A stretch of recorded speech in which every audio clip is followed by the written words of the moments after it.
Hello good morning. അങ്ങനെ ഇന്ന് നമ്മുടെ ലാസ്റ്റ് ഡേ ആണ് ഹലോൺ ബേത്തെ. ഇന്നൊരു 12:30 ആകുമ്പോൾ നമ്മൾ ഇവിടുന്ന് ചെക്കൗട്ട് ആവും. അപ്പോൾ നമ്മളോട് ഇന്ന് രാവിലെ തന്നെ എണീറ്റ് ഫ്രഷ് ആയിട്ട് നമുക്ക് കുറേ ആക്ടിവിറ്റീസൊക്കെ ചെയ്യാനുണ്ട്. അപ്പോൾ നമ്മൾ 6:15 ആകുമ്പോൾ നമ്മളോട് 3rd ഫ്ലോറിൽ വരാൻ പറഞ്ഞിട്ടുണ്ട്. ചെറിയ സ്പെഷ്യലായിട്ടുള്ള അതുപോലെ യോഗ ക്ലാസ്സും എക്സസൈസും ഒക്കെ നമുക്ക് പറഞ്ഞു തരാൻ പറഞ്ഞിട്ടുണ്ടായിരുന്നു. അങ്ങനെ ഞങ്ങൾ എണീറ്റു ഫ്രഷായി നല്ലൊരു ഭയങ്കര ഹാപ്പിനെസ് ആയിട്ടാണ് എണീറ്റുള്ളത്. നല്ലൊരു ഉറക്കം കിട്ടിയിട്ടുണ്ടായിരുന്നു. പിന്നെ ഒക്കെ ഫ്രഷായി. ഇതായിരുന്നു നമ്മുടെ വാഷ്റൂം. ഭയങ്കര നീറ്റ് ആൻഡ് ക്ലീൻ ആയിരുന്നു. അതുപോലെ തന്നെ ഞങ്ങൾ 3rd ഫ്ലോറിലെത്തി. നല്ല വ്യൂസ് ആയിരുന്നു. ഭയങ്കര ഹാപ്പി ആയിരുന്നു ഞങ്ങൾ അത് കണ്ടിട്ട്. ഭയങ്കര എന്താ പറയുക, റിലാക്സിങ്, മൈൻഡൊക്കെ റീഫ്രഷ് ആവുകയെന്ന് പറഞ്ഞില്ല. അതുപോലെ നമ്മൾ ക്യാപ്റ്റനൊക്കെ ഇരിക്കുന്ന ഡ്രൈവ് ചെയ്യുന്ന അവർ യോട്ട് ഓടിക്കുന്ന ഈ ക്രൂസ് ഓടിക്കുന്ന സ്ഥലമൊക്കെ നോക്കി. പിന്നെ എക്സസൈസൊക്കെ കഴിഞ്ഞു. നമ്മൾ അവിടുന്ന് ജസ്റ്റ് അടുത്ത ഒരു പ്ലേസിലോട്ട് പോയി. അതിന് മുന്നേ നമ്മൾ ബ്രേക്ക്ഫാസ്റ്റ് കഴിച്ചു കേട്ടോ. ബ്രേക്ക്ഫാസ്റ്റിൻ്റെ വീഡിയോ സ്കിപ്പായിപ്പോയി, എടുക്കാൻ പറ്റിയില്ല, മറന്നുപോയി. സോ നെക്സ്റ്റ് നമ്മൾ അവിടുന്ന് എന്താ പറയുക, നമ്മളവിടുന്ന് ഒരു ബോട്ടിൽ തന്നെ കയറി ഈ കയാക്കിങ്ങിൻ്റെ ആക്ടിവിറ്റീസിൻ്റെ സ്ഥലത്തെത്തും. പിന്നെ അവിടുന്ന് രാവിലെ നല്ലൊരു 7:30 ആ റേഞ്ചിലാണ് നമ്മളവിടെ എത്തിയത്. നല്ലൊരു ഭയങ്കര കൂളായിട്ടുള്ളൊരു പ്ലേസും നമുക്ക് എന്താ പറയുക, ഒരു ഫീല് വേറെ തന്നെയായിരുന്നു. ഞങ്ങൾ കയാക്കിങ് എടുത്തില്ല. എനിക്ക് ഭയങ്കര ആഗ്രഹമായിരുന്നു ഇക്കാക്കും കയാക്കിങ് ചെയ്യാമെന്ന്. പക്ഷെ മോളുടെ മൂഡ് തീരെ ശരിയല്ലായിരുന്നു. രാവിലത്തെ ഭയങ്കര മോശം അവസ്ഥയായിരുന്നു. ആരുടെ അടുത്തും പോകണില്ല. ഇത്താക്കും അലീൻകാക്കും ഇൻട്രസ്റ്റ് ഉണ്ടായിരുന്നു. പിന്നെ അവർ ഞങ്ങളുണ്ടെങ്കിൽ എടുക്കുള്ളൂ എന്ന് പറഞ്ഞിട്ടുണ്ടായിരുന്നു. പിന്നെ ഷെൻസനെയും പിന്നെ ഹിസാനെയും ഒറ്റയ്ക്ക് വിടാനും പറ്റില്ല. അപ്പോൾ നമ്മൾ എന്ത് ചെയ്തു, നമ്മൾ എല്ലാവരും കൂടിയിട്ടൊരു വലിയ കയാക്കിൻ്റെ പോലെ തന്നെ ഒരു വലിയ ബോട്ട് എടുത്തു.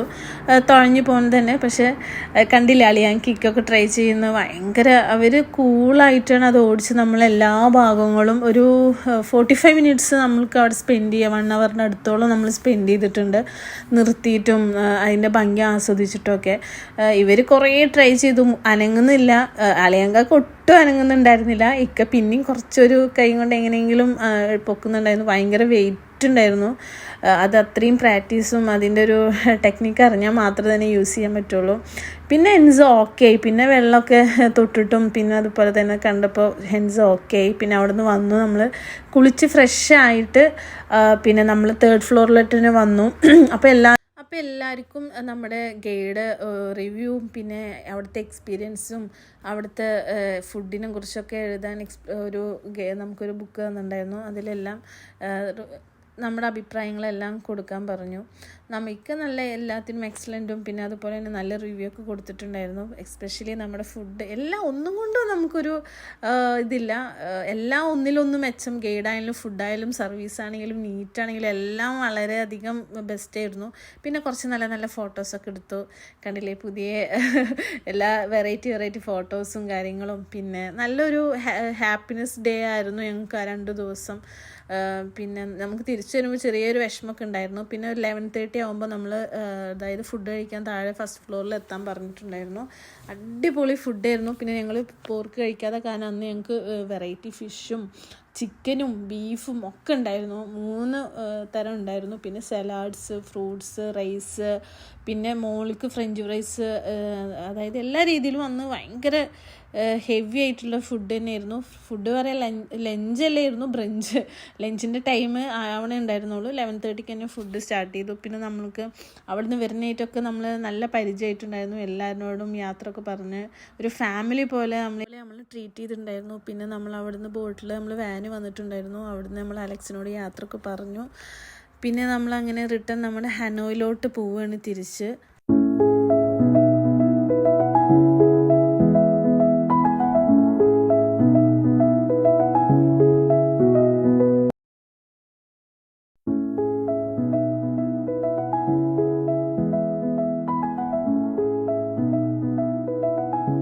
റൂമിലോട്ട് വന്നു, കുറച്ച് കോഫിയൊക്കെ കുടിച്ച് ഫ്രഷായിട്ട് നമുക്ക് പുറത്തിറങ്ങാൻ വിചാരിച്ചു. ഇന്നിപ്പോൾ ഇനി ഗൈഡൊന്നും വരില്ല. ഓൾമോസ്റ്റ് 5 o'clock ഏകദേശം 4:30 ആയിക്കണം നമുക്ക് റൂമിലോട്ടൊക്കെ എത്താൻ.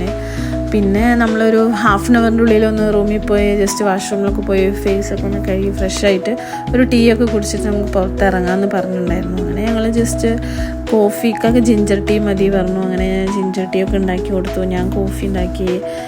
മോളും ഷെൻജിയൊക്കെ കുടിച്ച് എൻജോയ് ചെയ്ത്. പിന്നെ നമ്മളപ്പോഴത്തേനും ഓൾറെഡി നമ്മൾ ടീ ഒക്കെ കുടിക്കുമ്പോഴത്തേനും ക്യാബിന് ഗ്രാബ് പറഞ്ഞ ആപ്പ് ഞാൻ മുന്നത്തെ വീഡിയോയിൽ പറഞ്ഞിട്ടുണ്ടായിരുന്നു. ഇവിടെ നമ്മൾ യൂസ് ചെയ്ത് ഫുള്ള് ഗ്രാബാണ്. ഫുഡ് വേണമെങ്കിൽ ഓർഡർ ചെയ്യാനാണെങ്കിലും എന്ത് സാധനം ഓർഡർ ചെയ്യാനായാലും ക്യാബിനാണെങ്കിലും ഒക്കെ ഇതിനും ഗ്രാബ് എന്ന ആപ്പാണ് യൂസ് ചെയ്യുക. ഞങ്ങളങ്ങനെ ഗ്രാബ് ഒക്കെ നോക്കുന്നുണ്ട്. നമ്മൾ 7 പേർക്ക് പോകാനുള്ള വണ്ടിയും കാര്യങ്ങളും. അങ്ങനെ ടീയും കോഫിയൊക്കെ കുടിച്ച് ഫ്രഷായി. ഹെൻസ ഫുള്ള് നോക്കി നിൽക്കുകയാണ്, ഇതെങ്ങനെ ഒന്ന് തട്ടിമറിച്ചിടേണ്ടത്, എന്തൊക്കെ വികൃതി ഒപ്പിക്കാന്നൊക്കെ നോക്കിയിട്ട്.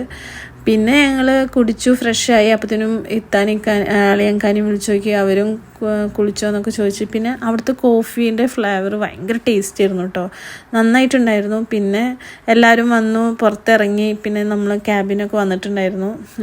ഇക്കയും കുറച്ച് ഹെൻസനെ എടുക്കാൻ ഹെൻസ പറയുമ്പോൾ എടുക്കുന്നില്ല. അങ്ങനെ പിന്നെ കുറച്ച് നേരം ഫോട്ടോ ഒക്കെ എടുത്ത് ഞങ്ങൾ അവിടെ തന്നെ വണ്ടി വരണവരെ കുറച്ച് നല്ല നല്ല വീഡിയോസും ഫോട്ടോസൊക്കെ എടുത്ത് ഹാപ്പി ആയിരുന്നു. പിന്നെ കുറേ കഥകളൊക്കെ പറഞ്ഞ് ഹെൻസിയുടെ ഓരോ വികൃതികളും ഓരോ എന്താ പറയുക ആക്ഷൻസൊക്കെ ഉണ്ടായിരുന്നു. പിന്നെ അത് കഴിഞ്ഞ് നമ്മൾ പിന്നെ പ്ലാൻ ചെയ്തു എങ്ങോട്ടാണ് പോകേണ്ടത്. ഇന്നിപ്പോൾ അടുത്ത ലൊക്കേഷൻ അങ്ങനെ ക്യാബിൻ വന്ന് നമ്മൾ പോന്നു. പിന്നെ നമ്മൾ അവിടുത്തെ ഒരു മാർക്കറ്റിലോട്ടാണ് വന്നിട്ടുള്ളത്, ഒരു വെറൈറ്റി ഷോപ്പിംഗ് ചെയ്യാൻ വേണ്ടിയിട്ട്. അല്ലെങ്കിൽ ഫോണിൻ്റെ ഒരു കവർ വാങ്ങാനുണ്ടായിരുന്നു പറഞ്ഞപ്പോൾ അത് വാങ്ങി. പിന്നെ ചോക്ലേറ്റ് അതുപോലെ നോക്കാമെന്നൊക്കെ വിചാരിച്ചിട്ട് ഞങ്ങൾ ജസ്റ്റ് പോയി കുറച്ച് സാധനങ്ങളൊക്കെ വാങ്ങിച്ചു, സുവനീഴ്സൊക്കെ വാങ്ങിച്ചു. പിന്നെ രാത്രി ഓൾമോസ്റ്റ്, പിന്നെ പെട്ടെന്ന് ഇരുട്ടാവുമല്ലോ. ഏകദേശം ഞങ്ങൾ അവിടെ എത്തുമ്പോൾ 6 o'clock ആയിട്ടുണ്ടായിരുന്നു. പിന്നെ ഞങ്ങൾ അതൊക്കെ കണ്ട് അവിടെ നിന്ന് നമ്മൾ ക്യാബിന് വന്ന് തിരിച്ചു പോയി. പിന്നെ ഞങ്ങൾ അവിടെ നിന്ന് ക്യാബിന് എടുത്തില്ല, ഞങ്ങൾ നടന്നിട്ട് ഫുഡൊക്കെ കഴിച്ചിട്ട് റൂമിലോട്ട് പോകാൻ വിചാരിച്ചു. അങ്ങനെ ഫുഡ് അവിടുത്തെ ഒരു ഹോട്ടലിൽ ഞങ്ങൾ കയറി. അപ്പോൾ ഹനോയിത്തെ ഹലോൺ ബേത്തെ എന്താ പറയുക ക്രൂസിൻ്റെ ഫുഡൊക്കെ കഴിച്ചത് ഞങ്ങൾക്ക് ഹോട്ടലിൽ തന്നെ പറ്റില്ലേ എന്നുള്ള കൺഫ്യൂഷനായിരുന്നു. പക്ഷേ ഓക്കെ കൊള്ളായിരുന്നു. ആ ഹോട്ടലിലത്തെ ഒരു സ്പെഷ്യൽ ഫുഡായിരുന്നു, സ്പെഷ്യൽ ബീഫ് കൊണ്ടുള്ളൊരു ഫുഡായിരുന്നു. എനിക്ക് വല്ലാണ്ട് അങ്ങോട്ട് ഇഷ്ടമായിട്ടില്ല, പക്ഷെ അവിടെ ഉള്ളവർക്ക് കഴിച്ചവർക്കൊക്കെ ഇഷ്ടമായി. പിന്നെ അങ്ങനെ വന്ന് കിടന്നുറങ്ങി. ഇതാ പിറ്റേ ദിവസമായി. മോർണിംഗിൽ നമ്മൾ ജസ്റ്റ് എണീച്ചിട്ട് പിന്നെ നമ്മൾ മോർണിംഗ് ബ്രേക്ക്ഫാസ്റ്റൊക്കെ കഴിച്ചു. നമ്മൾക്ക് ഒരു 7:30 8 o'clock ക്യാബിന് വരുന്നുണ്ടായിരുന്നു, ക്യാബ്സ് വന്നിട്ടുണ്ടായിരുന്നു. ക്യാബ് വന്നു കഴിഞ്ഞാൽ നമ്മൾ ജസ്റ്റ് പെട്ടെന്ന് എയർപോർട്ടിലോട്ട് പോകണം. അപ്പോൾ അതുകൊണ്ട് നേരം വൈകുന്ന ഓൾറെഡി ഒക്കെ കിടക്കുന്നതിന് മുന്നേ പറഞ്ഞിട്ടുണ്ടായിരുന്നു. നമ്മൾ ലഗേജും കാര്യങ്ങളും നമ്മൾ തലേ ദിവസം തന്നെ വാഷ് ചെയ്യാനുള്ളതൊക്കെ പിന്നെ 2-3-4 ദിവസത്തെ വാഷ് ചെയ്യാനുണ്ടായിരുന്നു. അത് പോകുമ്പോൾ നമ്മൾ ഹലോൺ ബേക്ക് പോകുമ്പോൾ തന്നെ നമ്മളിവിടെ ഹോട്ടലിൽ കൊടുത്തിട്ടുണ്ടായിരുന്നു വാഷ് ചെയ്യാനുള്ളതൊക്കെ. പിന്നെ അതെല്ലാം വാഷ് ചെയ്തെല്ലാം വാങ്ങിച്ചു. അവിടുത്തെ ബില്ലെല്ലാം സെറ്റിലാക്കി. പിന്നെ അവിടുത്തെ നെക്സ്റ്റ് ലൊക്കേഷൻ്റെ കാര്യങ്ങളും ഡീറ്റെയിൽസൊക്കെ നമ്മൾ കാര്യങ്ങളെല്ലാം സംസാരിച്ചു. പിന്നെ എല്ലാം സെറ്റിൽ ചെയ്യേണ്ടതായിരുന്നു. നമ്മൾ ക്ലോത്ത്സ് അയണിങ്ങും ലോണ്ട്രിക്കും കൊടുത്ത് വാങ്ങാൻ വേണ്ടി വെയിറ്റ് ചെയ്യുന്നു. ഒരാളെ കിട്ടിയിട്ടുണ്ടായിരുന്നു, അലയൻക്കും ഇത്താനെയും ഓൾറെഡി കിട്ടിയിട്ട് അവർ ഫുൾ സെറ്റായിട്ടിരിക്കുന്നു. ഞാൻ റൂമിൽ നിന്ന് എല്ലാം ക്ലീൻ ഒന്ന് ലാസ്റ്റ് ക്രോസ് ചെക്ക് ചെയ്തതിന് ശേഷം ഇറങ്ങുമ്പോൾ എൻ്റെ അവിടെ പെട്ടിലോട്ട് വെക്കാണ്ടായിരുന്നു. ഞാനും അതൊക്കെ മെല്ലെ പെട്ടിയിലൊക്കെ വെച്ച് ക്ലീനാക്കി ഇപ്പോൾ നമ്മൾ അവിടെ നിന്ന് ഇറങ്ങി ഫൈനലി നമ്മൾ അവിടുന്ന് വരുമ്പോൾ നല്ല വിഷമമുണ്ടായിരുന്നു. നല്ലൊരു സർവീസ് ആയിരുന്നു, ഹോട്ടലാണെങ്കിലും ഫുഡാണെങ്കിലും അവിടുത്തെ എല്ലാ രീതിയിലും നീറ്റ് ആൻഡ് ക്ലീൻ. ഇനി നെക്സ്റ്റ് നമ്മൾ ദനാങ്കിലോട്ടാണ് പോണത്. ദനാങ്ക് എയർപോർട്ടിലോട്ട് പോകുന്നതാണ്. ഷെൻസക്ക് 2 പെട്ടിയൊക്കെ കൊടുത്ത് നമ്മളവിടെ ലോക്കാക്കി. അവൾക്ക് ഇറങ്ങാൻ കുറച്ച് ബുദ്ധിമുട്ടായി. പിന്നെ നമ്മൾ പോയി ഹെൽപ്പ് ചെയ്തു, അവിടെ നിന്ന് പോകുന്നു. പിന്നെ നമ്മുടെ ക്യാബ് വന്ന് നമ്മളെല്ലാവരും ഒരു കാര്യം അവിടുത്തെ എന്തായാലും നമ്മൾ പറഞ്ഞേ പറ്റൂ. വരുന്ന ക്യാബിൻ്റെ ഓരോ ക്യാബും നീറ്റ് ആൻഡ് ക്ലീനാണ്. അവിടുത്തെ എന്ത് ഇരിക്കാനും എല്ലാം നല്ല സേഫ്റ്റി ആയിരുന്നു. പിന്നെ നമ്മൾ വന്നു എയർപോർട്ടിൽ അടുത്ത് നമ്മൾ ദനാങ്കിലോട്ട് പോകാനുള്ള എയർപോർട്ടിലെത്തി. നമ്മുടെ ബോർഡിംഗ് എല്ലാം കഴിഞ്ഞു. ഇപ്പോൾ ഇമിഗ്രേഷൻ നമ്മൾ നിൽക്കുകയാണ്. അപ്പോൾ എല്ലാവരും ഓരോരുത്തരുടെ തന്നെ ചെക്കിങ്ങിന് നിൽക്കണം പറഞ്ഞു. അപ്പോൾ ഇത്രയും നമ്മൾ വരുമ്പോൾ എയർപോർട്ടിലൊക്കെ ഒരാളങ്ങനെ ഇതാക്കില്ലായിരുന്നു. ഇവിടെ നമ്മൾ അങ്ങോട്ട് സെപ്പറേറ്റ് ആക്കാൻ പറഞ്ഞു. പിന്നെ ഫുൾ ഹാപ്പി. ഇനി നെക്സ്റ്റ് പ്ലേസ് എങ്ങനെയാവും എന്നുള്ള ഹാപ്പി മൂഡിലാണ്. അവിടെ നിന്ന് അങ്ങനെ ഫ്ലൈറ്റൊക്കെ എടുത്തു. അങ്ങനെ നമ്മൾ 1 hour 50 minutes നമുക്ക് അങ്ങോട്ട് യാത്ര ഉണ്ടായിരുന്നു. നമ്മൾ അപ്പോൾ അവിടെ ദനാങ്കത്തെ വിശേഷങ്ങളും അവിടുത്തെ ഏതൊക്കെയെന്നുള്ള കാര്യങ്ങളൊക്കെ നമ്മൾ അവിടെ എത്തിയതിന് ശേഷം അടുത്ത വീഡിയോയിലോട്ട് നമുക്ക് കാണാം. അപ്പോൾ അടുത്ത വീഡിയോ വെയിറ്റ് ചെയ്യൂ. ബൈ.